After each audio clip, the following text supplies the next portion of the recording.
Bien, vamos a iniciar orando, pidiendo la bendición de Dios. Te damos muchas gracias, nuestro buen Dios, porque nos concedes estar aquí esta tarde y es una oportunidad que valoramos mucho de tener a estos jóvenes con nosotros que han sacado de su tiempo y han estado dispuestos a venir para ser instruidos. Y así yo te pido que ellos lo entiendan, que necesitan instrucción y que por tu gracia has dado en tu iglesia los dones necesarios para enseñarles y guiarlos y orientarlos en el camino de la vida y a vivir según los principios de tu santa palabra, la Biblia. Bendice a cada uno de los que estamos aquí. Danos la actitud correcta y también en el corazón la disposición de atender el consejo. Pedimos tu bendición en el nombre de Jesucristo. Amén. Bien, lo primero que quisiera es hablar un poquito de mi biografía por la siguiente razón. Ustedes me ven predicar los domingos y saben poquito de mí.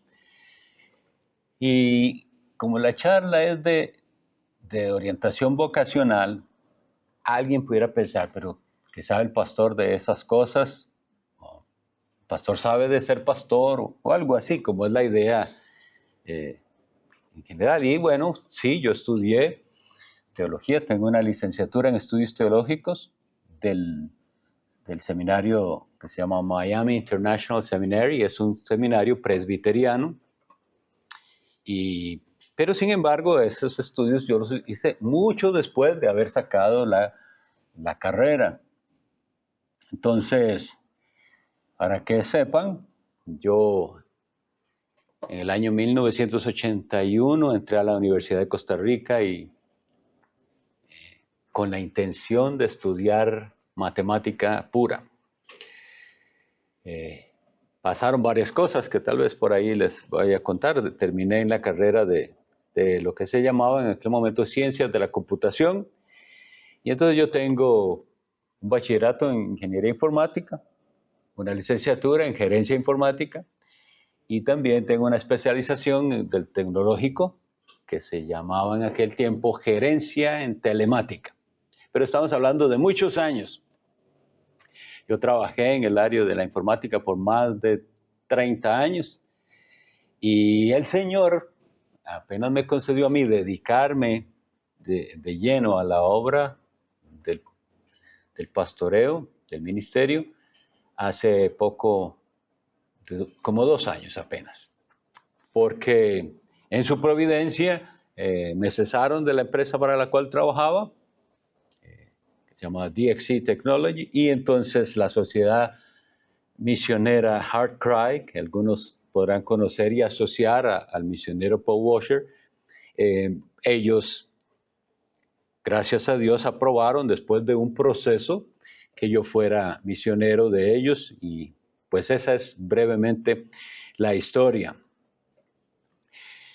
En cuanto a experiencia laboral, yo trabajé en empresas privadas, pero también trabajé 13 años en una empresa gubernamental, o sea que yo sé cómo es la empresa pública. Trabajé 13 años en el AIA, en Acueductos y Alcantarillados. Y después de eso trabajé 16 años en transnacionales, cuando era el boom de eso por aquí. Entonces, para que tengan todos esos datos, ¿para qué se los digo? Porque por eso pudiera ser que ustedes eso les ayude a pensar que de lo que yo les voy a hablar, mucho yo lo he vivido. Y tuve tropiezos y dudas y cosas que quisiera, y hoy pienso que le doy gracias a Dios por eso, que eso es uno de los propósitos por los cuales Dios permitió ciertos tropiezos y dificultades en la carrera profesional y en el camino realmente, para que pudiera hoy, precisamente hoy, transmitirles a ustedes algo que les va a ser, y espero que sí, útil en su desarrollo profesional o en su carrera. Como les decía, yo inicié en la Universidad de Costa Rica en 1981 a los 17 años. Yo, gracias a Dios, salí muy jovencito del cole, a los 16. Entonces, supe lo que era haber sido, por ejemplo, en el colegio, no sé cuántos de ustedes tengan esa experiencia, pero de los, digamos, de los mejores estudiantes, pero a la hora de entrar en la universidad, ser el promedio. O sea, me di cuenta que había gente como yo y mucho mejores, ¿verdad? Pero, ¿por qué? Porque ya es la reunión de gente que viene de muchísimas partes de colegios mucho mejores que el que uno fue y cosas así. Más bien se admira uno de la calidad de otros colegios. El plan inicial, cuando yo entré a la universidad, yo contaba 17, 18, 19, 20. A los 21 tengo que estar ya graduado y licenciado. No salió así.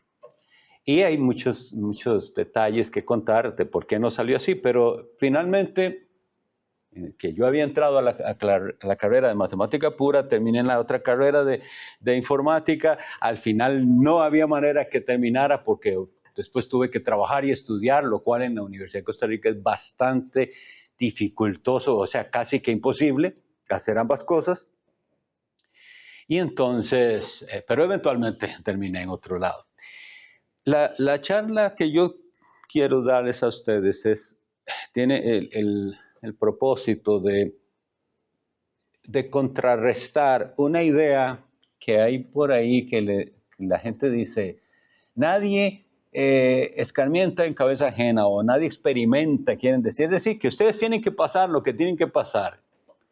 Y yo creo que no es cierto. Yo creo que si yo lograra advertirles cosas y si ustedes son sabios, ustedes podrían decir, no quiero que me pase lo que contó el pastor. Eso es lo que yo esperaría. No que vayan y tropiecen y entonces aprendan con tropiezos, no es lo que quisiéramos. Con respecto a esto de a qué dedicarse, quisiera que pensemos cómo era en la antigüedad. Vamos a ver, ¿dónde está mi Biblia? Sí. Vamos a leer la Biblia. Mateo 13:55 nos dice esto. Si alguien me lo quiere leer, me puede decir. Mateo 13:55. Y alguien más puede leerme Marcos 6:3. ¿Pastor lo tiene? ¿No es este el hijo del carpintero? ¿No se llama su madre María, sus hermanos Jacobo, José, Simón y Judas? ¿Y quién me puede leer Marcos 6:3?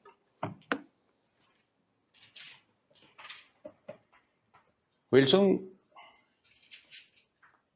¿No es este el carpintero, hijo de María, hermano de Jacobo, de José, de Judas y de Simón?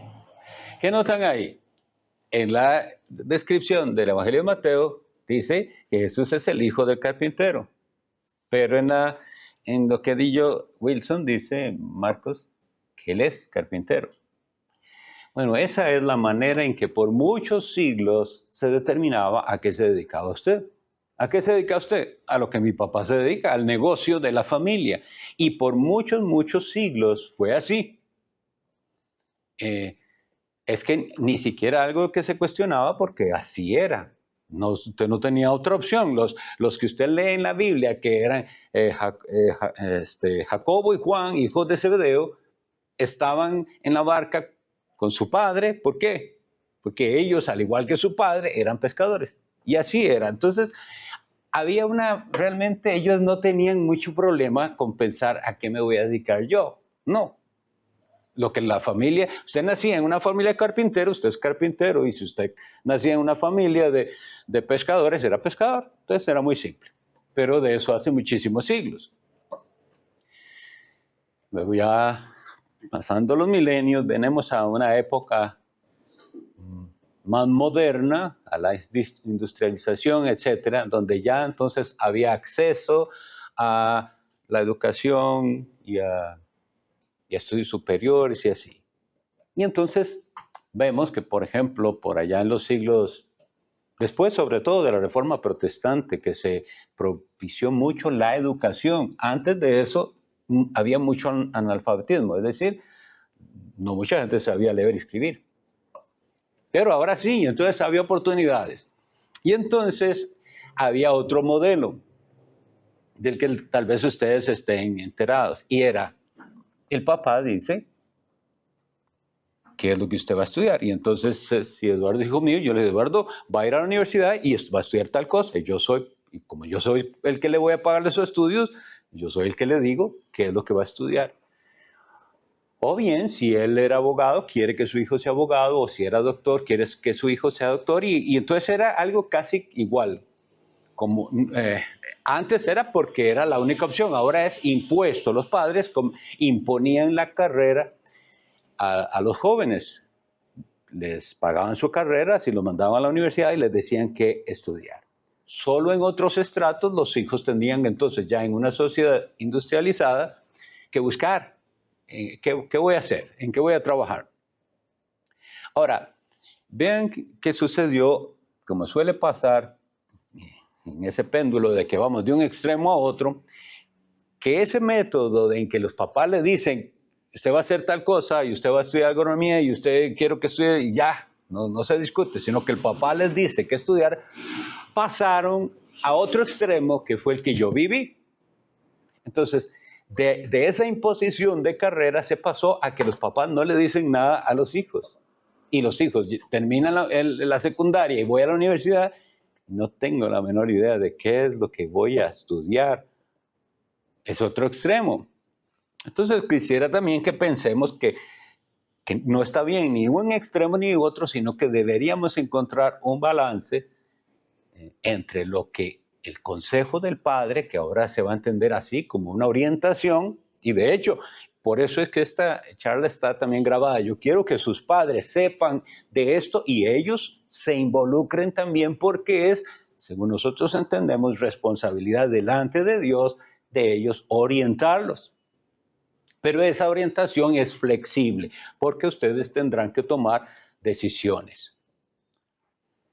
Entonces, hay una cosa que yo quisiera enfatizar y primero darle gracias a Dios que ustedes están aquí, quisieron venir. Y eso es, deben haber venido porque querían, no porque el papá o la mamá los obligó, porque esto no funcionaría así.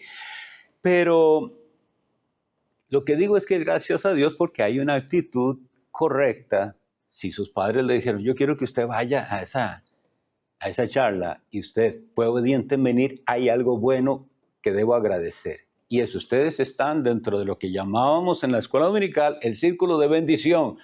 La Biblia dice, honra a tu padre y a tu madre para que te vaya bien.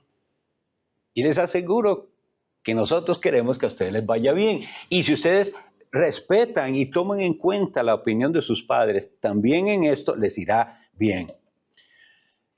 Los hijos de padres creyentes, ustedes o su padre o su madre o tal vez ambos conocen al Señor, deben ser los jóvenes, chicos y jóvenes más educados, los mejores estudiantes y los que tienen las metas más claras.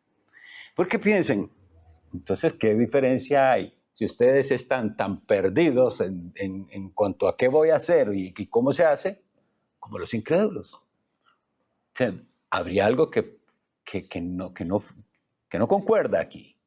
Nosotros creemos que si sus padres están haciendo lo correcto, ellos están orando por ustedes, constantemente pidiéndole al Señor por ustedes que los guíe, que los guarde, que los libre de extraviarse, de tropezar. Entonces, creemos que sí. Y parte de nosotros, el pastor Randall y yo, es que ustedes vean que nosotros como pastores también pensamos en ustedes. Y vamos a involucrarnos con ustedes en todo este proceso hasta donde ustedes nos permiten también. Entonces, como les decía, si sus padres han hecho bien la tarea en el temor del Señor y todo, ustedes deben ser estudiantes modelo. Pero sí, igual tienen retos que vencer. Entonces pensemos en cómo ve el mundo el trabajo, cómo se ve en realidad esto de ya ahora se acabó la secundaria, se termina el colegio, pronto hay que buscar trabajo o estudiar para buscar trabajo. En el mundo, lamentablemente, que es lo que ustedes se van a topar bombardeados constantemente, el ideal de felicidad, ¿qué es? El ideal es no hacer nada. El ideal es estar pasando canales ahí, tirados sin hacer nada, sin obligaciones de ningún tipo. Y nosotros queremos contrarrestar eso. Voy a estar dando algunas citas y para hacer un poquito más, de veras, dinámico la charla, trate alguien de variarse en los que van leyendo, pero si no, las va a leer Pastor Randall si no quieren leer. Proverbios 6:9. David. Entonces, ¿hasta cuándo te levantas? Este versículo contrarresta esta idea de felicidad del mundo. La felicidad no es estar sin hacer nada. Dios le dice, ¿cuándo va usted a dejar ese sueño? O sea, la pereza, la Biblia lo cataloga como un pecado. Muchos en la edad de ustedes no supieron vencer la pereza, pospusieron y pospusieron, ustedes saben cómo se le llama eso, ¿verdad? Procrastinar, pero posponen y posponen. Y con dolor yo les puedo decir cuántas veces me topo con hermanos, y ya sobra si son creyentes y desean servir al Señor, todo, pero ya no en sus 20, sino en sus 30 y no han terminado el bachillerato. Y entonces, ¿cómo creen que se siente uno? Yo quisiera algo mejor para ellos, pero no nos podemos devolver. Ahora las cosas se van a complicar. No es imposible tampoco, pero va a complicarse mucho más. Entonces, ¿qué pasó? Está cosechando su pereza de cuando tenía sus 20 o menos de 20, porque se supone que ustedes tienen que terminar la secundaria antes de los 18. Hay gente que se pone metas de hecho uno de ellos es don Eric Chung, el de aquí de la Asociación Bautista China, me decía algo que me hizo gracia porque yo pensé algo similar en su momento y él decía que él dividió su vida en periodos de 25 años. Dice, a los 25 años terminé mi carrera, de los 25 a los 50 iba a dedicarme a mi familia, de los 50 a los... él iba así, creo que eran de 20 más bien. Pero es bueno, por lo menos, tener intención de cumplir cosas antes de cierta edad. No necesariamente va a pasar así como vamos a ver ahorita, pero que no sea por pereza, sino por providencias de Dios el que no hayamos hecho las cosas. Entonces, por ejemplo, yo decía, bueno, supongamos que ustedes, si hacen bien las cosas y todo el Señor lo favorece, ya a los 25 años deberían haber terminado la carrera y estar en el campo laboral. De los 25 a los 35 son 10 años que debería llamarse crecimiento tal vez, ¿verdad? Y entonces me sale otra oportunidad por aquí, otra oportunidad para allá, o ascender. De los 25 a los 35. De los 35 a los 45, esos movimientos tienen que ser muy, muy cuidadosos, pero ya porque les sale una oportunidad ya realmente buena, porque lo mejor sería seguir haciendo carrera, pero si es una oportunidad de 35 a 45 con más cuidado, pero todavía se puede. Pero de 45 en adelante no se mueva. Ya lo que usted tiene que estar esperando es poder jubilarse y tranquilo, porque es difícil. Si usted no hace las cosas correctamente y se queda sin empleo a partir de los 45 o 50, la cosa se complica muchísimo. Entonces, son edades nada más propuestas para que las tengan por ahí. Volvemos al asunto del trabajo. En nuestra cultura, que es bastante influida del catolicismo español, ¿verdad? Del siglo XV para acá vinieron los españoles, etc. En el catolicismo no se ve el trabajo como una bendición. De hecho, ustedes podrán escuchar hasta canciones que dicen que el trabajo es un castigo. Y entonces, con esa mentalidad, los países de tradición católica no avanzaron como los otros países de tradición protestante. Nada más un poquito de estudiar cómo le fue después de la Reforma a Noruega, a Suecia, a Suiza, a Inglaterra, a los países protestantes, con una visión diferente del trabajo y de progreso que los otros, que no querían trabajar y veían el trabajo como una carga. En un sentido, esto estaba desde hace siglos, porque yo voy a leer para ustedes, Isaías 5:29, perdón, Génesis 5:29, cuando se habla de Noé, dice así, el papá de Noé, y llamó su nombre Noé, diciendo, este nos aliviará de nuestras obras y del trabajo de nuestras manos a causa de la tierra que Jehová maldijo. Para esta época entonces ya se sabía que había algo pesado en el trabajo. Y sí, pero fue a causa de la caída, porque ahí dice, a causa de la tierra que Jehová maldijo. Entonces nosotros vamos a tener que estar en ese balance de entender que sí hay una maldición sobre la tierra por causa del pecado y por eso todo se dificulta hasta el trabajo, pero que el trabajo, y esta parte es importante, no fue dado por Dios después de que el hombre pecara, sino antes. Dios hizo al hombre, a la mujer, creó la familia y el trabajo antes de que ellos cayeran en pecado. ¿Entienden las implicaciones de esto? Es decir, que el trabajo sigue siendo una asignación que Dios da. El cuarto mandamiento que dice, 6 días trabajarás y harás toda tu obra. Casi siempre solo le ponemos énfasis a, acuérdate del día de reposo para santificarlo. Pero es que la siguiente parte dice, 6 días trabajarás. El mandamiento incluye que usted 6 días está ocupado en las cosas que Dios le ha puesto a hacer y entonces tiene el día de reposo para dedicarlo al Señor. Les decía eso, que vamos a tener constantemente que irnos de un lado a otro y buscar el balance en cuanto a esto, porque otros entonces ven el trabajo como el medio para la felicidad. Eclesiastés 5:18. Eclesiastés, recuerden que es el libro en el que Salomón está haciéndose preguntas y cuestionamientos y él llega a conclusiones de todo lo que ha observado. Y en una parte primero lo hace humanamente y después llega a el significado espiritual realmente de la vida, al final ya de su discurso. Pero vean que en Eclesiastés 5:8 dice así, he aquí pues, el bien que yo he visto,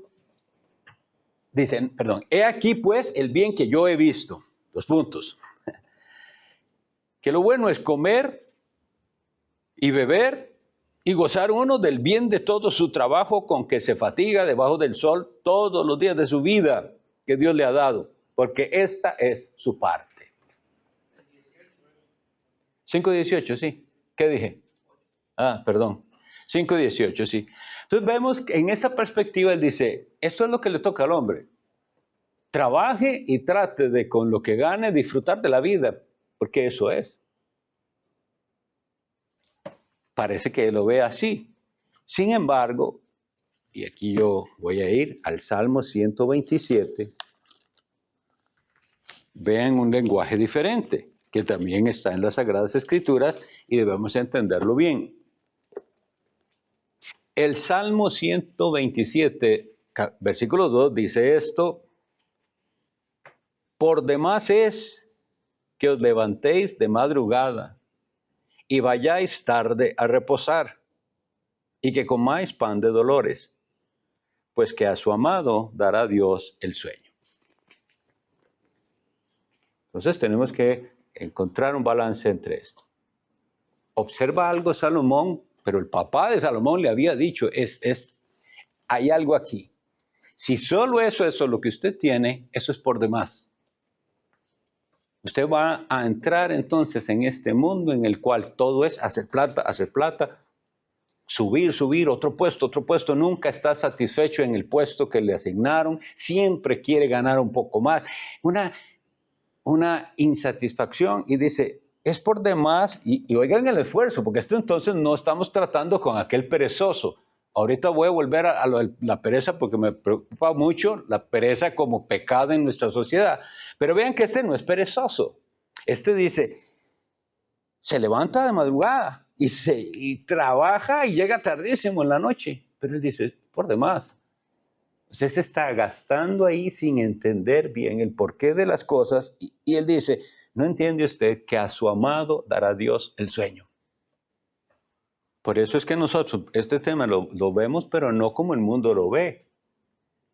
Queremos lo mejor para ustedes y estamos seguros que hay ciertos principios que si ustedes los aplican les van a facilitar muchísimo, pero siempre combatiendo el riesgo de caer en cómo ve el mundo, la carrera, el oficio, el trabajo. Porque para nosotros, entonces, como les aclaro, la perspectiva del trabajo es diferente. No es castigo por el pecado. El trabajo ya estaba desde antes del pecado. Obviamente que sí se dificulta con la caída en pecado. Tengo unas notas aquí que ojalá puedan, si transmiten bien la idea, atesorarlas. Sobre diligencia y negligencia. Son opuestos, ¿verdad? Y vamos a ver qué pasa. Si una persona es diligente en la iglesia y negligente en su trabajo, ¿qué pasa ahí? ¿Por qué alguien puede ser de los que en la iglesia estaba metido en todo, pero en su trabajo es negligente? Porque no entiende las implicaciones de la fe cristiana. La fe cristiana no es así. La fe cristiana le impulsa, vamos a ver, a ser diligente. Entonces, pero pudiera darse otra cosa. Puede que una persona sea diligente en su trabajo, pero negligente en la iglesia. Y esa persona entonces no está haciendo lo que la Biblia nos dice, buscad primeramente el reino de Dios y su justicia. Él tampoco tiene claro. En cambio, el que entiende las implicaciones de la fe cristiana será diligente en la iglesia y diligente en su trabajo. Este versículo, busquémoslo todo, por favor, Colosenses 3:22. Mi hermano Randall, ¿usted me traería un vasito de agua?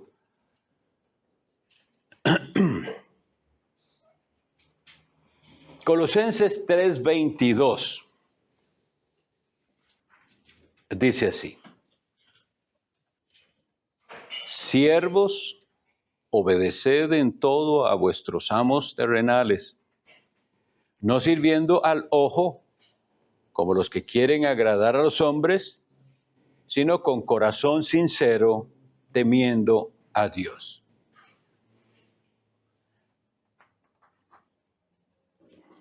Estamos hablando en una época en que siervo no era sinónimo de empleado como nosotros, y realmente esa palabra siervo nos suena a algo así, nada más es el que sirve ahí, pero realmente era personas en esclavitud.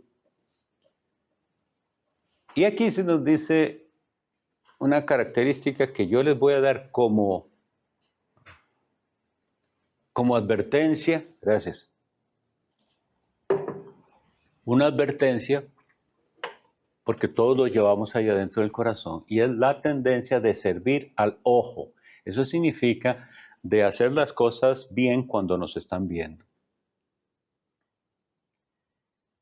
Yo puedo decirle que yo también supe de ese pecado, de estar muy preocupado. Si estaba el jefe, si estaba tal, entonces usted está bien juicioso, como dicen por ahí, o está haciendo. Pero cuando no hay nadie, entonces ya usted puede ir y navegar en internet y perder el tiempo. Pero cristiano, no. Él no sirve al ojo humano. No va a hacer su trabajo bien porque esté o no esté su jefe o el que califica, sino que él sirve al Dios que está en sus cielos. Aquí eso es lo que dice, ¿verdad? De corazón sincero, temiendo a Dios. Porque el que no es diligente en su trabajo, supongamos que sí consiguió entonces trabajo, pero en su trabajo es igual perezoso, nunca va a progresar, no va a prosperar honestamente, porque sí, ustedes verán que hay personas que progresan, sí, económicamente, nada más en esa parte, pero deshonestamente. En Proverbios 13:4 les leo lo que dice. Dice, el perezoso, el alma del perezoso desea y nada alcanza, mas el alma de los diligentes será prosperada. Una vez más lo leo porque me equivoqué ahí. Oiga, el alma del perezoso desea y nada alcanza, mas el alma de los diligentes será prosperada. Proverbios 13:4. Entonces, por eso es que vemos tantas personas quejándose de que quisieran esto, quisieran lo otro, pero no tienen. Desean, pero no alcanzan, porque es más fácil no hacer nada, o es más fácil simplemente quedarse con el grupo de los quejosos. Esto es importante porque nosotros vivimos en un país, como muchos, de esa tendencia socialista, paternalista, en el que las personas, en cuanto necesitan algo, piensan que el gobierno se los tiene que dar. Y así no vamos a salir adelante. Se necesita ser, como lo dice, el alma de los diligentes será prosperada. Pero no es simplemente, como verán, haga y haga y haga. Es que ese salmo que les leí, el 127, dice, si Jehová no edificara la casa, en vano trabajan los que la edifican. Si los que están viniendo a escuela dominical han escuchado, estamos construyendo algo, pero no lo estamos construyendo a nuestra manera, sino a la manera de Dios. Entonces, construyendo a la manera de Dios y diligentemente, la Biblia promete progreso. Y ahí una pequeña pausa. ¿Qué desean ustedes? ¿Qué quieren? ¿Qué deseos tienen? Porque estamos leyendo un versículo que dice que el alma desea cosas. ¿Qué es las cosas que ustedes quieren? Si son perezosos, no las van a alcanzar. Pero hay otra cosa. Si son diligentes, no necesariamente las van a alcanzar. Porque nosotros no creemos esa filosofía de que el que quiere puede y que vas a lograr todas tus metas, etcétera. No, sino que dependiendo de la providencia de Dios y de su voluntad, ustedes pueden lograr muchas cosas. Porque entonces todo lo van a remitir a Dios en oración, van a pedir dirección, van a ser obedientes a la instrucción y orientación de sus padres, y entonces verán fruto. Yo sé y que sus padres desean lo mejor para ustedes, estoy pero plenamente seguro que ellos desean lo mejor. Pero uno como padre, y ustedes saben que tengo mi hija aquí, aunque yo desee lo mejor, yo soy un ser humano y puedo hasta equivocarme, y en eso que estoy deseando tal vez hasta estar equivocado. En cambio, Dios, si lo entendemos como esa figura paterna que ordena nuestros pasos, Él sí sabe qué es lo que conviene para nosotros. Entonces, vuelvo un poquito a mi experiencia. Sí, claro, yo simplemente eso, 17, 18, 19, 20, a los 25 salgo, a los tales ya tenía armado. El asunto no sucedió así. Hubo obstáculos, tropiezos serios, momentos en los que dije, creo que yo no voy a terminar esta carrera nunca. Pero eventualmente Dios concedió. Y entonces, como les decía, bueno, pude. Y cambios de carrera, eso puede pasar también. O sea, de hecho, yo entré a estudiar matemática pura y hasta el tercer año fue que me cambié. Yo trabajé en un colegio dando matemáticas. Tenía 19 años y era profesor en un colegio. O sea, era casi igual que los estudiantes. Y yo eso lo disfruté mucho, porque es algo que me agrada enseñar. Pero ¿qué pasó? Y aquí, por eso les digo que por eso Dios hace las cosas para poder transmitirles a ustedes algo que les sea de provecho. En aquel momento, aunque yo creía ser cristiano, porque uno era de los que pensaba que ser cristiano es ir a la iglesia y que no ser muy malo y ya, entonces debo ser cristiano.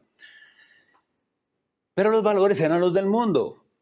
Entonces, al ver a mis compañeros que dicen que están en la carrera de informática y que van a ganar yo no sé cuánto, y yo voy a ser profesor de matemáticas y estoy en este colegio y veo que los profesores trabajan en 2 y en 3 colegios para hacerse un buen salario. Entonces, por ahí está, bueno, me cambio. La motivación fue completamente materialista, pero por eso no era convertido. Dios me concede terminar la otra carrera y en esa otra carrera les digo que trabajé más de 30 años. Pero les puedo decir esto que Dios sabe y se los digo sinceramente, nunca lo disfruté mucho. Pero eso fue lo que estudié y tenía que trabajar en eso. Si pudiera devolverme, que no se puede, no hay máquina del tiempo, no se puede, pero si yo pudiera, hubiera terminado mejor matemática, hubiera sido profesor. Enseñar me da una satisfacción diferente y de hecho a ustedes, si puedo decirles, los que tengan esa tendencia a la docencia, yo les digo que es una de las mejores cosas como cristianos hacer porque los profesores influyen muchísimo. Ustedes van a ver o recuerden en la secundaria el profesor que se lo lograba ganar a uno y uno veía a ese profesor, era perfecto, él no, lo que él diga y con el que él vaya voy yo y se lo gana. Y si ustedes siendo creyentes logran esa influencia, le van a ayudar a muchos jovencitos a llevarles la luz, porque estamos viviendo en tiempos donde hay mucha oscuridad, donde hay... Entonces, solo estoy comentando lo que yo creo que hubiera sido mejor para mí, pero ustedes tendrán que pasar por esas cosas y decidir. Yo recuerdo también en esos momentos en los que al final no sabía qué era lo que quería, y la Universidad de Costa Rica tiene en la Vicerrectoría de Vida Estudiantil test para que usted sepa para qué es bueno. No son muy buenos, al final usted en el test, usted sabe qué pone para que salga lo que usted quiere que salga, así es el corazón. Bueno, pero bueno, no todo el mundo tiene que ir a la universidad. No, es que no, esa es otra idea que tenemos que ponderar bien. Los estudios superiores son una de las posibilidades. Sacar un bachillerato universitario, después le requerirá sacar un posgrado tal vez. Hoy en día se dan mucho las especializaciones, incluso sin usted haber sacado una carrera universitaria, lo que se llaman certificaciones. Y también la persona tiene que ver si eso es lo suyo. Porque yo les digo, yo que trabajé en Transnacional por 16 años, yo que tenía licenciatura y todo, no ganaba ni la mitad de otros muchachos que ni habían ido a la universidad, pero eran en la última certificación la tenían ellos. ¿Entienden? Entonces, si es hablando en ese sentido, no es garantía el título. Volviendo al asunto. Se trata de tomar a Dios en cuenta en sus caminos, de no hacer las cosas como a usted le parecen o como yo aquí y allá, sino pensar, ¿y Dios? ¿Qué piensa Dios? Porque ustedes deben ya haberse hecho estas preguntas. ¿Para qué soy bueno?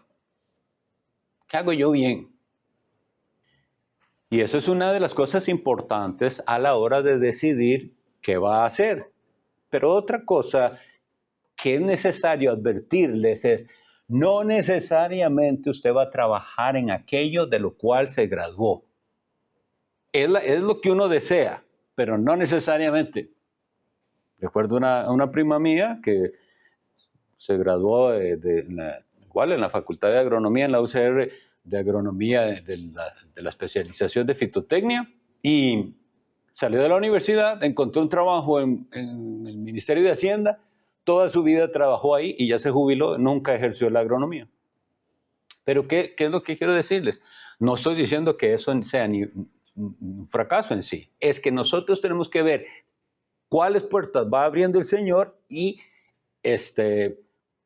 determinar qué es lo mejor en cada circunstancia. Bueno, tienen que preguntarse entonces, ¿para qué son buenos? Pero entiendan eso, ustedes van a estudiar porque o van a buscar oficio o carrera, porque vean eso, entonces les enfatizo. Estudios superiores es una cosa que se esperaría que hagan el esfuerzo de hacerlo, pero si ustedes no son buenos para estudiar o no le ven futuro a esa, y usted dice, pero es que yo soy bueno para esta otra cosa, y que no se necesita ir a la universidad, no tiene por qué sentirse mal tampoco, si usted lo hace bien. Puede ser que usted sea de estos que son emprendedores, puede ser que su oficio no le requiera una carrera universitaria. El asunto es que usted lo que haga, lo haga lo mejor posible, de una manera excelente. ¿Cómo? ¿Qué es lo que lo motiva? No el dinero, mis estimados, eso es lo que quiero, no el dinero, sino Dios, el que está viendo cómo hago yo las cosas, porque es Él el que les va a dar las oportunidades. Volviendo al asunto de, supongamos que sí, usted termina una carrera universitaria. Bueno, ya cuando yo entré a esa empresa que se llamaba, cuando eso era Hewlett Packard, yo cuando eso tenía licenciatura y tenía todo, y yo entré a una labor que se llamaba Technical Support Level 1. Y entonces, lo que yo hacía era tan sencillo que nada más, o sea, todo el día que yo le decía a mi esposa, yo para esto fui a la universidad para hacer esta combinación de teclas 1000 veces al día, y de veras había trabajos, pero ¿qué quiero decir? Eso era lo que había y eso era lo que había que tomar. No podía yo ponerme, ni pueden ustedes ponerse, no, pero es que yo saqué una especialidad y fui y tengo una maestría en no sé qué, ¿cómo voy a hacer este trabajo? Usted hace el trabajo que Dios le dé y lo va a tratar de hacer lo mejor. Si usted tiene esa actitud, entonces verá progreso. Otra de las cosas que ustedes van a oír por ahí y que yo quisiera refutarles es que ustedes deben buscar un empleo, pero un empleo estable. Bueno, ¿qué es lo que quieren decir con empleo estable? ¿Cuál empleo es estable? Usted debe trabajar porque todos estamos llamados a trabajar. No puede quedarse para siempre sin hacer nada. Hay espacios en los que a veces están ustedes viendo que las posibilidades, preparándose, esperando otra oportunidad, etc. Pero deben entender que trabajar es un mandamiento. La Biblia, eventualmente, a ustedes se les va a aplicar lo que dice la Biblia. El que no trabaja o el que no quiere trabajar, tampoco coma. Es un deber.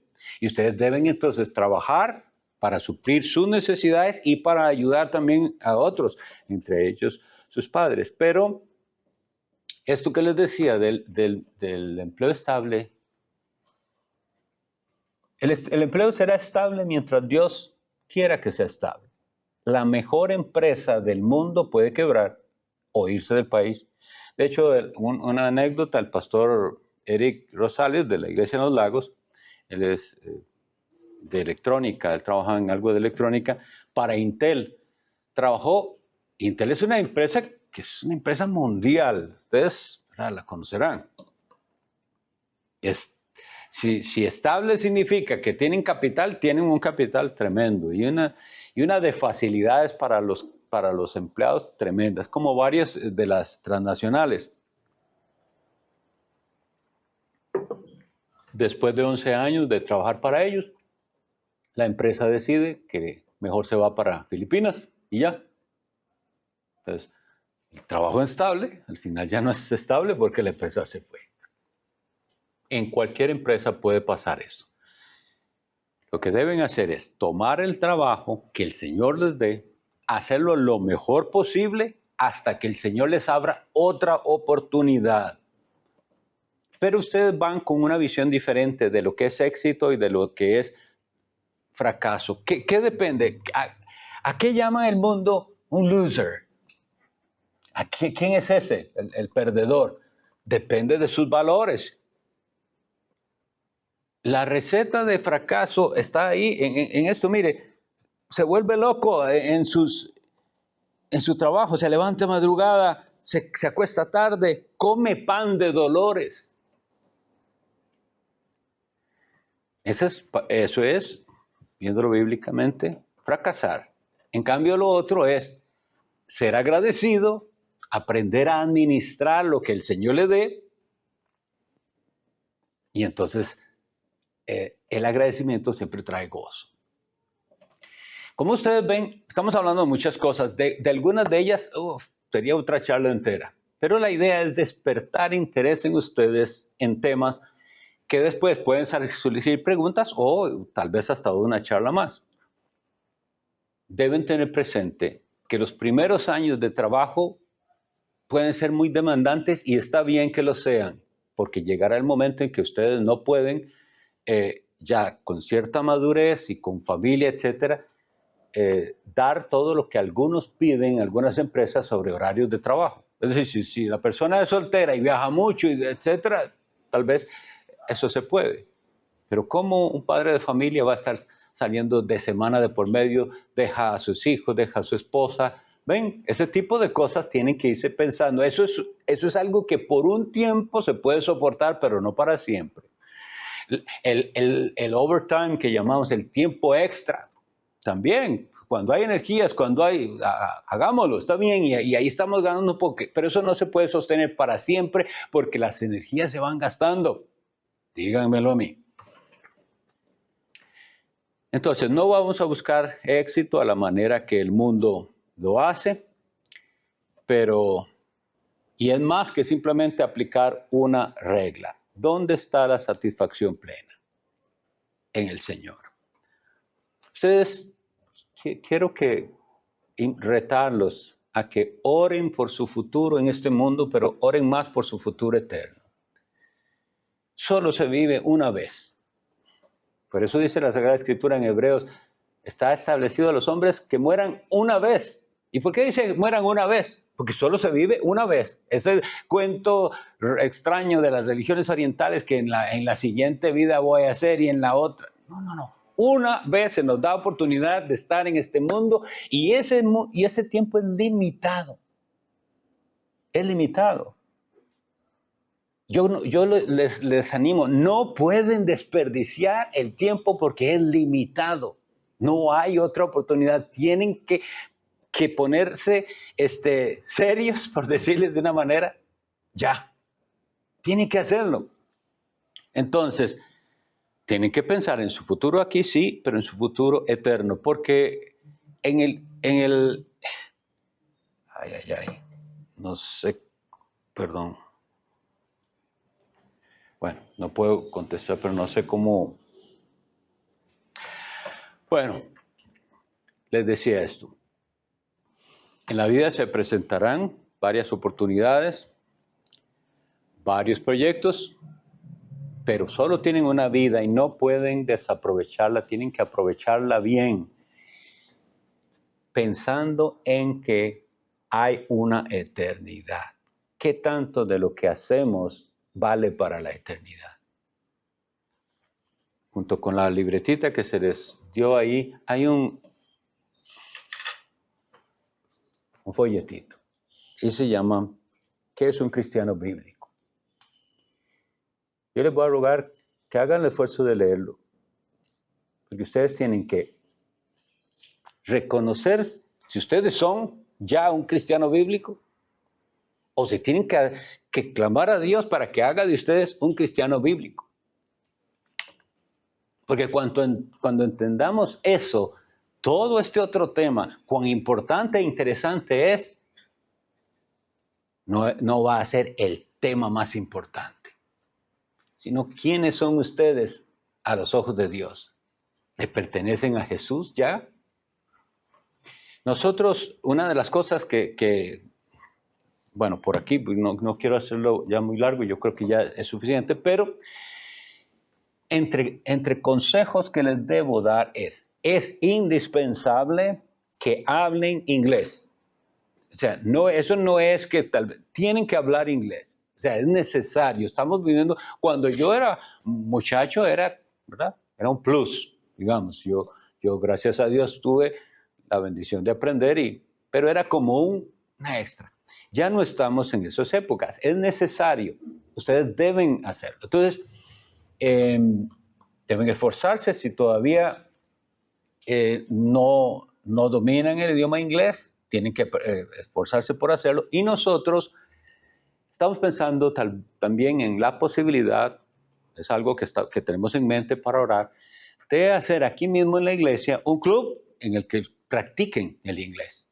Entonces, lo que se dé en inglés. Por ejemplo, que yo vengo a hablar de eso, pero se lo voy a dar en inglés. Y vamos a hablar en inglés para que tengan esa facilidad, porque eso va a abrir puertas de empleo también para ustedes. Y si pueden aprender más de un idioma, pues mejor. Es decir, ustedes tienen que ir identificando, como decía, para qué soy bueno. Otra manera de decirlo es cuáles dones y talentos me ha dado Dios. Debo usarlos bien. Pero debe usarse con guía. Entonces, para eso estamos nosotros aquí para orientarles. Queremos, eso sí, ¿verdad?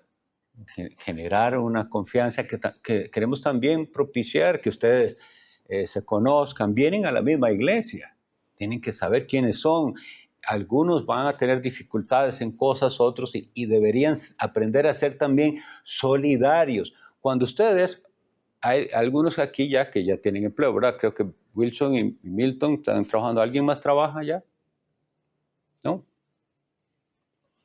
Cuando ustedes entren al campo laboral, si ustedes van a permanecer con los estándares del cristianismo, van a ver lo difícil que es mantenerse en un empleo donde la gran mayoría piensa solo en lo malo y en lo de este mundo y en lo pecaminoso, que parece que no pueden sentarse a comer sin hablar alguna cosa mala. Y ustedes van a tener que enfrentar eso, pero se puede. Y ustedes van a no sentirse solos si hacen ese compañerismo con personas que al igual que ustedes no tienen ningún problema en que si lo que les toca es, bueno, me siento a comer solo porque cada vez que me siento con ellos salen con ese montón de vulgaridades, no tengo problema con comer solo. Pero si ustedes son de los débiles que no, ¿cómo me van a dejar a mí solo y fuera del grupo? Entonces tengo que hacerme como ellos.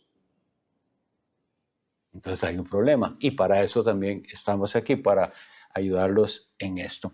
Bueno, esto es básicamente lo que había preparado para ustedes. Muchas tal vez cosas dije sin profundizar en ellas. Si hay preguntas, yo lo que agradecería es que tengan esa confianza y me las hagan. Puede ser ahora, puede ser por mensaje. De lo que usted dijo, pastor, en la charla, viera que yo he estado con esto y esto, y van saliendo de sus dudas, u otras que les puedan surgir.